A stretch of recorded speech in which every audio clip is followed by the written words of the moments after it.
এদিকে জাকসু হল সংসদ নির্বাচন ঘিরে প্রচারণায় উৎসবমুখর জাহাঙ্গীরনগর বিশ্ববিদ্যালয় ক্যাম্পাস। গণসংযোগে ব্যস্ত সময় পার করছেন বিভিন্ন প্যানেলের প্রার্থীরা, দিচ্ছেন নানা প্রতিশ্রুতি। সমন্বিত শিক্ষার্থী জোট প্যানেলের ভিপি প্রার্থী আরিফুল্লাহ আবিদ বলেন, নির্বাচন নিয়ে প্রত্যাশা জানতে শিক্ষার্থীদের কাছে যাচ্ছেন তারা, তুলে ধরছেন নিজেদের ইশতেহার। ছাত্রদল ঘোষিত প্যানেলের ভিপি প্রার্থী শেখ সাদি বলেন, সবার সঙ্গে সম্পর্ক বৃদ্ধি করা তার প্রচারণার লক্ষ্য। নির্বাচনে গুরুত্ব বোঝাতে প্রচারণা চালাচ্ছেন বলে জানালেন স্বতন্ত্র অঙ্গীকার পরিষদের ভিপি প্রার্থী মাহফুজ ইসলাম মেঘ।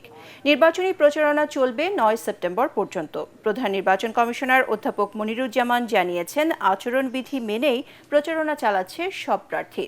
11 সেপ্টেম্বর জাকসুর ভোট গ্রহণ উপলক্ষে আগামী 9 থেকে 11 সেপ্টেম্বর সব ধরনের পরীক্ষা স্থগিত করেছে বিশ্ববিদ্যালয় প্রশাসন।